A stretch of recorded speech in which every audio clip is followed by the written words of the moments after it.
안녕하세요. 팜이데일리 신민준 기자입니다. 오늘은 미국 관세와 관련돼서 좀 영향을 덜 받을 수 있는 기업들에 대해서 얘기해 보도록 하겠습니다. 도널드 트럼프 미국 대통령이 우리나라를 포함한 주요 국가에 대해 상호 관세를 본격화하면서 국내 제약 바이오 기업들도 촉각을 곤두세우고 있는데요. 관세 폭탄으로 대표되는 트럼프식 보호무역주의가 현실화되는 가운데 미국을 주요 시장으로 둔 우리나라 제약 바이오 기업들의 긴장감도 높아지고 있습니다. 일부 기업은 워싱턴 정가의 움직임에 면밀히 중시하면서 정책 분석에 부심하는 동시에 관련 역량을 총동원해서 대응 전략을 마련하는 데 전력을 쏟고 있는데요. 의약품은 트럼프 대통령이 상호 관세 부과를 예고했던 품목이지만 지난달 2일 발표에는 포함되지 않았습니다. 이에 우리나라를 비롯한 주요 수출국의 의약품은 미국 시장에서 추가 관세 부과 없이 기존 조건 그대로 통과될 예정입니다. 지난달 백악관은 상호 관세를 적용하지 않는 품목도 함께 발표했는데요. 대상은 철강, 알루미늄, 자동차, 구리, 의약품, 반도체, 목재, 금괴, 에너지, 미국에서 구할 수 없는 특정 광물 등입니다. 이번 결정에는 관세 부과 시 의약품 공급 취약, 환자 접근성 감소 등 미국 공중보건이 악화할 수 있다는 우려가 반영됐는데요. 백악관은 공중보건에 악영향을 미치지 않도록 필수 의약품과 의료물품은 관세 정책의 적용 대상에서 제외된다고 밝혔습니다. 의약품이 이번 상호 관세 품목에서 제외되면서 우리나라 제약바이오 업계는 한숨을 돌리게 됐는데요. 그동안 자유무역협정, 즉 FTA로 우리나라 기업의 미국 수출 의약품은 관세를 적용받지 않았습니다. 하지만 상호 관세가 적용될 경우 미국 시장에서 판매하는 우리나라 기업들의 의약품 대다수가 타격을 입을 거라는 전망이 나오고 있는데요. 특히 우리나라 점유율이 큰 바이오 시밀러와 보툴리눔 톡신, 즉 보톡스의 경우 미국 내 제조 시설이 없어서 관세가 그대로 적용된다면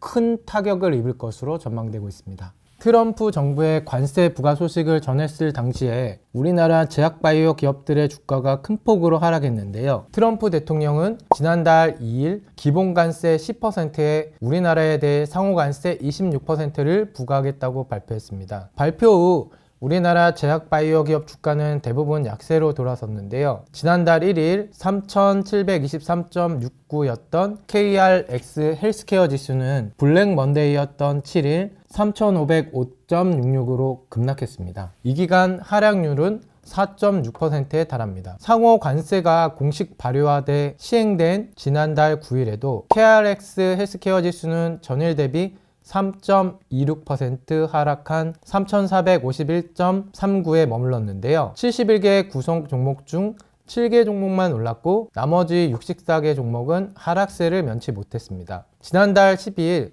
트럼프 대통령이 상호 관세를 90일간 유예하겠다고 발표했지만 관세에 따른 불확실성은 여전하다는 분석입니다. 우리나라 제약바이오 업계는 이번 상호 관세 품목에서 의약품이 제외됐지만 향후 관세 적용이 이뤄질 수 있어 안심할 수 없다고 보고 있는데요. 다만 업계는 단계적인 부과를 유력하게 점치고 있습니다. 6개월 뒤 5%, 1년 뒤 10%를 적용하는 방안인데요. 의약품 특성상 생산 및 공급 조정에 대한 시간이 필요하기 때문에 이를 고려한 조치가 시행될 것이라는 게 업계의 중론입니다. 신약 개발 기업과 바이오시밀러 기업, 의약품 위탁 개발 생산 기업 모두 미국 수출 및 상용화를 위해서는 미국 내 생산 문제를 해결해야 하는데요. 최근 글로벌 시장에서 주목받는 미용 의료기기 기업 역시 제품 현지 생산에 문제가 상존합니다. 그렇지 않으면 관세 부과에 따른 가격 경쟁력 등의 문제가 생길 수밖에 없다는 지적이죠. 이런 가운데 우리나라 제약 바이오 섹터 내에서 관세 영향에 벗어나 있다는 분석이 나오고 있는 업계도 있는데요. 바로 의료 인공지능 업계입니다. 의료 인공지능 섹터는 기본적으로 제조 기반의 의약품이나 위탁 생산, 의료기기와 성격이 다르기 때문인데요. 트럼프의 관세 정책은 미국의 제조업을 살리기 위한 목적이 큽니다. 제조 상품이나 제품에 제한된 부분이 많아서 서비스 영역에서는 큰 문제가 없을 것으로 보이는데요. 루닛과 같은 인공지능 솔루션을 활용한 암 진단 기업이나 인공지능 신약 개발 기업에 오히려 기회로 작용할 가능성이 있습니다. 관세로 인해 불확실성이 높은 기업보다 투자자들의 관심이 집중될 수도 있다는 것이죠. 실제로 팜 이데일리가 취재한 결과 국내 대표 의료 인공지능 기업인 루닛과 뷰노, JLK 모두 이번 미국 관세 영향에 큰 관련이 없을 것으로 내다보고 있었는데요. 이들 기업 모두 미국 시장에 진출하거나 진출을 계획하고 있어서 관세 이슈와 무관한 것으로 확인되면서 오히려 기회로 작용될 수 있다고 관측되고 있습니다. 루닛 측은 이번 한미 상호 관세에서 소프트웨어에 대한 관세는 부과되지 않았다고 밝혔는데요.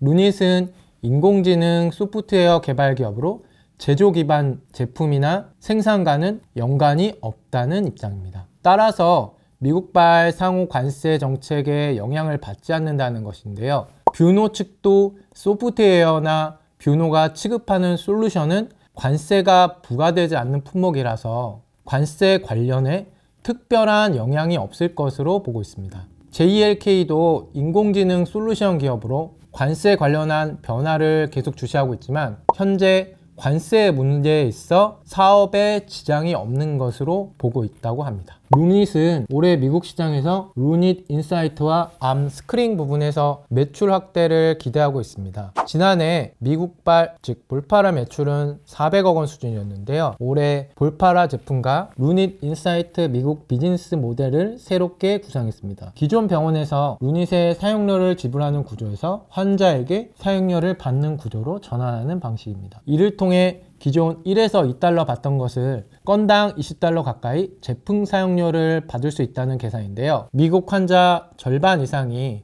해당 방식에 동의한 것으로 알려졌습니다. 따라서 올해 미국 매출은 750억 원까지 확대될 것으로 예상되고 있는데요. 관세 영향을 받게 된다면 사업적으로 큰 타겟은 있겠지만 관세 영향을 받지 않아 계획대로 매출이 발생할 것으로 루닛은 보고 있습니다. 인공지능을 통해 의료 영상 및 임상 데이터를 분석해 질병 예후 예측 솔루션을 개발한 JLK는 미국 식품의약국 허가를 받은 인공지능 솔루션이 6개에 달하는데요. 올해 3분기 미국 보험에 등재돼 보험 수가를 받으면 4분기부터 미국발 매출이 발생될 것으로 기대되고 있습니다. 뷰노는 올해 10월 심정지 예측 솔루션 뷰노메드 딥카스 미국 식품의약품 품목 허가를 신청할 예정인데요. 관세 영향이 없는 만큼 승인 후 미국발 딥카스 매출이 신규 창출되면서 영업이익이 흑자로 전환될 것으로 기대됩니다. 인공지능 솔루션이나 소프트웨어 같은 경우